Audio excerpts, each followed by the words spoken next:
పాత్రికేయ మిత్రులందరినీ కలవడం చాలా సంతోషకరంగా ఉంది. పొలంనేరు పట్టణంలో జరుగుతున్న అభివృద్ధి కార్యక్రమాల గురించి మీకు చెప్పడం, అలాగే చేయవలసిన అభివృద్ధిపై మీ నుంచి సలహాలు సూచనలు తీసుకోవడానికే ఈరోజు ఈ కార్యక్రమాన్ని ఏర్పాటు చేయడం జరిగింది. విచ్చేసిన మీ అందరూ కూడా ప్రత్యేకంగా ధన్యవాదాలు, కృతజ్ఞతలు తెలియజేసుకుంటున్నాం. పొలంనేరులో మనకి ఇప్పటికే 2 కోట్లతోటి వర్కులు ప్రారంభమై జరుగుతున్నాయి. ఒక 4 రోజుల క్రితమే మనము ఏపీయూఎఫ్ఏడిసి నిధులు 3 కోట్ల నుంచి ప్రత్యేకంగా గంటావూరు మరియు గడ్డూరు ఈ 2 ప్రాంతాలు కూడా మీకు తెలిసిన విషయమే. మనకు స్థానిక శాసనసభ్యులు అమర్నాథ్ రెడ్డి గారు గంటావూరును కూడా దత్తత తీసుకోన్నారు. అక్కడ మనం డెవలప్మెంట్ యాక్టివిటీస్ మీద ప్రత్యేక దృష్టి సారించి ఉన్నాం. గతంలో జరిగిన వర్కులు కాకుండా ఇప్పుడు 3 కోట్ల రూపాయలతోటి అక్కడ మనం నిధులు వెచ్చించి చేస్తున్నాం. అదేవిధంగా మనకి ఎక్కడైతే ఎస్సీ సామాజిక వర్గం ఉంటారో ఎస్సీ సబ్ ప్లాన్ నిధులు 1.20 కోట్ల రూపాయలతోటి మనం ఈ కార్యక్రమాలన్నీ కూడా రోడ్లు వేయడం, డ్రైన్స్ నిర్మించడం లాంటి కార్యక్రమాలు చేస్తున్నాం. మరీ ముఖ్యంగా డిగ్రీ కాలేజ్ దగ్గర ఉన్నటువంటి మన సంప దగ్గర 15th ఫైనాన్స్ నిధులతోటి 45 లక్షలతోటి సపరేట్గా రోడ్లు వేయడం, అక్కడ ఇంకొక సంపు కట్టడం, ఇది కార్యక్రమాలు కూడా చేస్తున్నాం. వీటన్నిటికన్నా ముఖ్యంగా మీకు చెప్పాల్సింది ఏంటంటే గత ఒక 2-3 నెలల నుంచి స్థానిక శాసనసభ్యులు అమర్నాథ్ రెడ్డి గారు చేసినటువంటి విపరీతమైనటువంటి శ్రమ కృషితోటి రాష్ట్ర ప్రభుత్వాన్ని మెప్పించి ఈ పురపాలక సంఘానికి 75 కోట్ల రూపాయల నిధులను మంజూరు చేయించి తేవడం జరిగింది. అది కూడా కాకుండా మన డిస్ట్రిక్ట్ కలెక్టర్ గారి దగ్గర నుంచి డిస్ట్రిక్ట్ మినరల్ ఫండ్ నుంచి 8 కోట్ల రూపాయలు మంజూరు చేయించి ఈరోజే మనకు తీసుకురావడం జరిగింది. ఈ 8 కోట్ల రూపాయలతోటి మనకు రానున్న వేసవి కావచ్చు, ఇంకా ఎలును ప్రభావంతో నీటి ఇద్దరిని మనం అధిగమించడానికి కావచ్చు, బోర్లు కానీ పైప్ లైన్లు కానీ ఇవన్నీ కూడా మనం చేయడానికి మనం చర్యలను చేపడుతున్నాం. 8 కోట్ల రూపాయలు డిస్ట్రిక్ట్ నిధుల నుంచి, డిస్ట్రిక్ట్ మినరల్ ఫండ్ నిధుల నుంచి ఈ పొలంనేరు పురపాలక సంఘానికి మొట్టమొదటి పర్యాయం మన స్థానిక శాసనసభ్యులు ఎమ్మెల్యే గారు మన అమర్నాథ్ రెడ్డి గారు కలెక్టర్ గారితో మాట్లాడి ఒప్పించి శాంక్షన్ చేసి కూడా తేవడం జరిగింది. కాపీ మనకు ఆర్డర్స్ కూడా రావడం జరిగింది. ఈ 8 కోట్ల రూపాయలతోటి అనేకమైనటువంటి మౌలిక సదుపాయాలని మనం చేయడానికి ఆస్కారం ఉంది మనకు. అదే కాకుండా హ్యామ్ అని మనకు ప్రభుత్వం వారు ఒక 20 కోట్ల రూపాయలు ప్రత్యేకంగా మనకు సీసీ రోడ్లకి 3 పార్కులు మెయింటైన్ చేయడానికి ఇస్తున్నారు. మన దండుపాలెం దగ్గర ఉన్నది, జేఎస్సీ నగర్ దగ్గర ఉన్నది, మన మున్సిపాలిటీలో ఉన్న పార్కును ప్రజలకు ఆహ్లాదకరంగా, ఆనందంగా, పిల్లలకు ఉల్లాసంగా, ఉత్సాహంగా గడపడానికి ఎంత బాగుంటుందో ఆ విధంగా తయారు చేయడానికి చేస్తున్నాం. ఈ 3 పార్కులు కూడా 3 కోట్ల రూపాయలతోటి మనం చేస్తూ ఉన్నామని చెప్పి మీ అందరికీ తెలియజేసుకుంటున్నాం. ముఖ్యంగా మనం దండమెట్ట, గంటావూరు, గడ్డూరు, లక్ష్మీనగర్ కాలనీ, టిఎస్ అగ్రహారం, నీళ్లకుంట, గొబ్బిలిగుట్టూరు, బొమ్మితొట్టి ఈ ప్రాంతాల్లో కూడా అభివృద్ధి చెందుతున్నటువంటి ప్రాంతాలన్నింటిలో కూడా మనకి ఏదైతే పట్టణం లోపల కాకుండా చుట్టుపక్కల ఉన్నవన్నీ కూడా త్వరలో అభివృద్ధి చేయడానికి చర్యలను కూడా చేపడుతున్నాం. ఈ 8 కోట్ల రూపాయల టెండర్లు కూడా ఈ వారం రోజుల్లో టెండర్లు పిలిచి పనులు ప్రారంభించేదానికి చర్యలు తీసుకుంటున్నాం.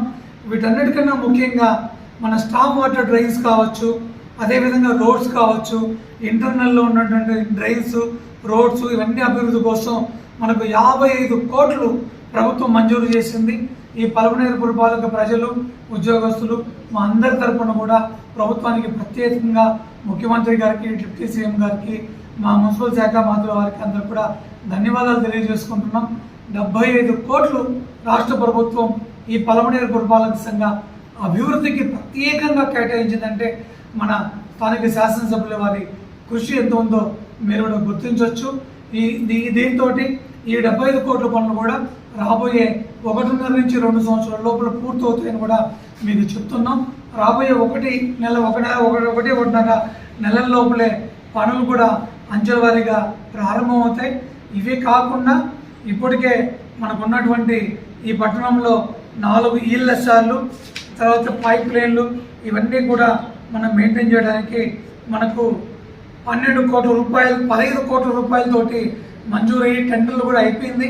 మెగా ఇంజనీరింగ్ వర్క్స్ వాళ్ళు ఈ టెండర్లు కూడా దక్కించుకోవడం జరిగింది. వాళ్ళు కూడా త్వరలోనే మనకి పలమనేరులో పనులు ప్రారంభించి 4 ఈఎల్ఎస్ఆర్లు కడతారు. ఆ ఈఎల్ఎస్ఆర్ల నుంచి పంపింగ్ అంతా కూడా మనకి ఇస్తూ ఉంటారు. కాబట్టి ఎక్కడ కూడా నీటి ఎద్దడి లేకుండా చేయడానికి చూస్తున్నాం. ఇప్పుడు ఇమీడియట్గా మనం 5 బోర్లు కూడా సపరేట్గా వేసి దాని ద్వారా డిగ్రీ కాలేజ్ దగ్గర ఉన్న సంపకు తీసుకొచ్చి వాటర్ ఇవ్వడానికి చూస్తున్నాం. వాటర్ ముఖ్యంగా మనకు కాలువపల్లి రిజర్వాయర్ నుంచి వస్తున్నటువంటి ప్రధాన ఏదైతే పైప్ లైన్ ఉందో అది 25 సంవత్సరాల క్రితం నాటి పైప్ లైన్ కాబట్టి ఆ పైప్ లైన్ మొత్తం ఎక్కడికక్కడ డ్యామేజ్ అయిపోయి ఈ నెల వ్యవధిలోనే 4-5 పర్యాలు డ్యామేజ్ అయ్యి మేము హిటాచీలు జేసీబీలు పెట్టుకొని ప్రత్యేకంగా పనివారిని పిలిపించి అక్కడంతా కూడా రాత్రి పగళ్ళు పనిచేయించి నిజంగా మా కార్మిక దేవులకు దండం పెట్టాలి. రాత్రి పగళ్ళు అడవుల్లోనే ఉంటూ పైప్ లైన్ మొత్తం రిపేర్ చేసి నీటి సరఫరాకు 1-2 రోజులు ఇబ్బంది అయినా లోకల్లో ట్యాంకర్లు పెట్టి సరఫరా చేస్తూ ఆ నీళ్లు తీసుకురావడం జరిగింది. మన ఎమ్మెల్యే అమర్నాథ్ రెడ్డి గారు ఆ పైప్ లైన్ మొత్తం మార్చడానికి జీఐ పైప్ వేయడానికి మనకు 25 కోట్లతో మనకు డిపిఆర్ కూడా మనం తయారు చేయడం జరిగింది. దాన్ని రాష్ట్ర ప్రభుత్వానికి పంపడం జరుగుతుంది. దాన్ని కూడా సాధించుకొస్తే ఈ పలమనేరు పట్టణకున్న అసౌకర్యం కూడా మొత్తం లేకుండా పోతుందని చెప్తున్నాం. ప్రజలకు మా నుంచి ముఖ్య విన్నపం, మిమ్మల్ని 2 చేతులు జోడించి వేడుకుంటున్నాం. చెత్తా చెదారం దయచేసి రోడ్ల మీద కాలువల్లో పడవేయకండి. మీరు తడి చెత్త, పొడి చెత్త, హానికారక చెత్త 3 వేరు చేసి, తడి చెత్త అంటే మన వంటగదిలో నుంచి వచ్చే చెత్త మొత్తం, పొడి చెత్త అంటే మీరు వాడిన కవర్లు కావచ్చు, ఇంకోటి కావచ్చు అది ఉండేది.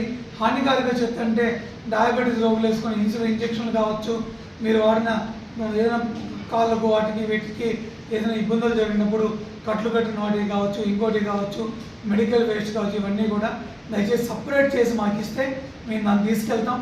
ఇప్పుడు ఆల్రెడీ ఉన్న మన కంపోస్ట్ యార్డు కాస్త ఒకప్పట్లో పలమనేరు కంపోస్ట్ యార్డ్ అంటే రాష్ట్రంలో నెంబర్ 1 కంపోస్ట్ యార్డ్గా ఉండింది.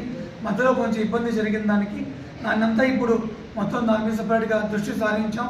అక్కడ తడి చెత్త వేరుగా, పొడి చెత్త వేరుగా ప్రాసెస్ చేస్తున్నాం. పొడి చెత్తను మొత్తానికి సిమెంట్ ఫ్యాక్టరీలకు పంపడానికి, తడి చెత్తను ఎరువుగా తయారు చేసి రైతులకు ఇవ్వడానికి సన్నాహాలు చేస్తున్నాం. ఈ ఎరువు మేము తయారు చేసిన తడి చెత్తతో తయారు చేసిన సేంద్రియ ఎరువు వాడడం వల్ల మంచి ఫలితాలు వస్తాయి. కూరగాయలు కావచ్చు, వరి కావచ్చు, ఇంకో పండ్లు కావచ్చు, ఇవన్నీ కూడా మంచి దిగుబడి వస్తుంది. దాన్ని కూడా తక్కువ రేటుతోనే మనం రైతులకు ఇచ్చే ఏర్పాటు కూడా చేస్తున్నాం. అది కూడా ఇంకొక నెల రోజుల్లో ప్రారంభానికి సిద్ధం అవుతుంది. తడి చెత్త, పొడి చెత్త చేయడానికి అది చేస్తున్నాం. అలాగే మనకు ఇప్పటికే ఆల్రెడీ ఈ సెప్టిక్ ట్యాంకుల నుంచి తీసుకొచ్చే వేస్ట్ అంతా శుద్ధి చేసి పంపడానికి ప్లాంట్ రన్నింగ్లో ఉంది. దాన్ని కూడా చేస్తున్నాం. ప్రస్తుతానికి పట్టణంలో 2 గల్ఫర్లు అంటే మనుషులు దిగి సెప్టిక్ ట్యాంకులు క్లీన్ చేసే పని లేకుండా మిషన్ల ద్వారానే క్లీన్ చేసి దాన్ని కూడా ట్రీట్ చేసి పంపించే కార్యక్రమం కూడా చేపట్టడం జరుగుతుంది. దీంతోపాటు ఎస్టీపీ ప్లాంట్ కూడా, సీవేజ్ ట్రీట్మెంట్ ప్లాంట్ కూడా స్థలం చూశారు. గౌరవ కలెక్టర్ వారు, జేసీ వారు, ఆర్టీఓ వారు కూడా దానికి అవార్డు పాస్ చేస్తున్నారు. ఆ స్థలం మనకు వచ్చిన వెంటనే ఇమీడియట్గా ఆ ప్లాంట్ కూడా మనకు వస్తే ఈ పల్లపనేరు పట్టణంలో ఉన్నటువంటి మురికి, దుర్గంధం, దుర్వాసన అంతా కూడా పోయేదానికి ఆస్కారం ఉంది మనకు. అలాగే మనకు ఉన్నటువంటి ఈ పెద్ద చెరువు ఉంది కదా, దానికి ఓన్లీ 2.20 కోట్లు 2.25 కోట్లు దరిదాపులు పెట్టి దాని చుట్టూ స్టోన్ పిచ్చింగ్ చేయడము, వాకింగ్ ట్రాక్ ఏర్పాటు చేయడము, బెంచెస్ పెట్టడము, ఇవన్నీ కూడా చూస్తున్నాం. దీని కూడా టెండర్లు అయిపోయాయి. మెగా ఇంజనీరింగ్ వర్క్ వాళ్ళకి టెండర్ రావడం జరిగింది. వాళ్ళు కూడా మా దగ్గరలో ఈ పని కూడా స్టార్ట్ చేస్తారు. గౌరవ శాసనసభ్యులు వారు కూడా వారితో మాట్లాడడం జరుగుతుంది. వారికి వచ్చినటువంటి నీటి అభివృద్ధి కోసం ఉన్న 15 కోట్ల వరకు, మన పెద్ద చెరువు అభివృద్ధి కోసం ఉన్నటువంటి ఈ 2,20,00,000 వరకు త్వరగా ప్రారంభించి చేసే విధంగా కూడా చూస్తున్నారు. అలాగే ఇంకొక ముఖ్యమైన ఇది, మనకు ఊరిలో కుక్కల బెడద, కోతుల బెడద ఉంది. ఈ మధ్యకాలంలో మేము స్పెషల్ డ్రైవ్ నిర్వహించి కుక్కలన్నీ పట్టి చిత్తూరులో మన కార్పొరేషన్ వారి పరిధిలో ఉన్నటువంటి ఏబీసీ సెంటర్ అని ఉంది, అనిమల్ బర్త్ కంట్రోల్ సెంటర్ అని, అక్కడ తీసుకెళ్ళి ఆ కుక్కలకు ఆపరేషన్ చేయించి యాంటీ ర్యాబిస్ ఇంజెక్షన్ ఇప్పించాం. కుక్కలు ఆపరేషన్ అయిందా లేదా అని మీరందరూ కూడా చిన్న దీంతో గమనించవచ్చు. కుక్కకు అన్నిటికీ చెవు దగ్గర వి ఆకారంలో కట్ చేసి ఉంటారు. ఆ కుక్కకు ఆపరేషన్ జరిగి యాంటీ ర్యాబిస్ ఇంజెక్షన్ వేసిన కుక్కగా గుర్తించాలని చెప్పి మీకు తెలియజేస్తున్నాం. అలాగే పట్టణంలో ఉన్న మాంసం దుకాణాలు, చికెన్ దుకాణం వాళ్ళను కూడా మేము వేడుకోవడం జరిగింది. మీ దగ్గర ఉన్న చెత్తను ప్రాపర్గా మాకే ఇవ్వాలి, కానీ మీరు ఎక్కడ రోడ్లలో వేయకూడదండి. కుక్కలకు ఆహారంగా వేసేసి వాటి సంతతిని పెంపొందించి ప్రజలకు ఇబ్బంది కలిగే విధంగా నడుచుకోవద్దు అని చెప్పి తెలియజేశాం. వాళ్ళ మీద పడకుండా లోపల ఉన్నటువంటి మాంసం మీద కానీ చికెన్ మీద కానీ ముందర వాళ్ళ దగ్గర ఫైబర్ గ్లాస్ కూడా ఏర్పాటు చేసుకోమని చెప్పాం. వాళ్ళకి అసలు గడువు కోరారు. ఈ లోపల మందపాటి ప్లాస్టిక్ కవర్ కూడా ముందు పెట్టుకోమని కూడా వాళ్ళకి చెప్పడం జరిగింది. అదేవిధంగా మా మహిళా గ్రూపుల్ని బృందాలుగా ఏర్పాటు చేసి ఇంటింటికి పంపించి ఈ తడి చెత్త పొడి చెత్త వేరు చేయడం గురించి కావచ్చు, వాళ్ళకున్న మహిళా గ్రూపుల ద్వారా వచ్చే లోన్ల గురించి కావచ్చు, ప్రభుత్వ పథకాల గురించి కావచ్చు, ప్రజలు చేయవలసిన పనులేంటి, చేయకూడని పనులేంటి దాని గురించి కావచ్చు, నీటిని పొదుపుగా వాడుకోమనే విషయం గురించి కావచ్చు, మనం ప్రత్యేకంగా చెప్పించడం కూడా జరుగుతుందని చెప్పి మీకు తెలియజేస్తున్నాం. నిన్ననే ఒక 2-3 హాస్పిటల్స్ మీద కంప్లైంట్ వచ్చాయి. సాయంత్రం రాత్రిపూట వాళ్ళ హాస్పిటల్ మూసేటప్పుడు హాస్పిటల్ నుంచి వచ్చే వ్యర్థాలన్నీ కూడా తీసుకొచ్చి రోడ్ల ముందు పడేస్తున్నారు. అటువంటి వాటి కూడా వాళ్ళందరూ కూడా గౌరవంగా వెళ్ళి చెప్పడం జరిగింది.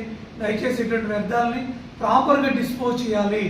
మీకు బయో వేస్ట్ డిస్పోజల్ వస్తున్నారు, వాళ్ళ దగ్గరే ఇవ్వాలి. ఈ హానికారక పదార్థాలు ఇవన్నీ హాస్పిటల్ నుంచి వచ్చే వేస్ట్ కూడా పొల్యూషన్ కంట్రోల్ బోర్డు వాళ్ళ దగ్గర ఆథరైజ్ చేయబడినటువంటి వాళ్ళ దగ్గరే మీరు ఇవ్వాలని కూడా వాళ్ళు కూడా మనం చెప్పడం జరిగింది. అదేవిధంగా మీరు చూసే ఉంటారు, ఈ మధ్యకాలంలో ప్రజల ఆరోగ్య పరిరక్షణ కోసం ఇక్కడ ఉన్న హోటళ్ళన్నీ కూడా మనం చెక్ చేయడం, అక్కడ ఉన్న శానిటేషన్ కండిషన్స్ చెక్ చేయడం, వాళ్ళ పదార్థాలన్నీ బాగుండేలా చెప్పడం, ముందుగా వాళ్ళకి 1-2 హెచ్చరికలు జారీ చేయడం, వినని వాళ్ళకి కొంత ఫినాల్టీని కూడా వేయడం జరిగింది.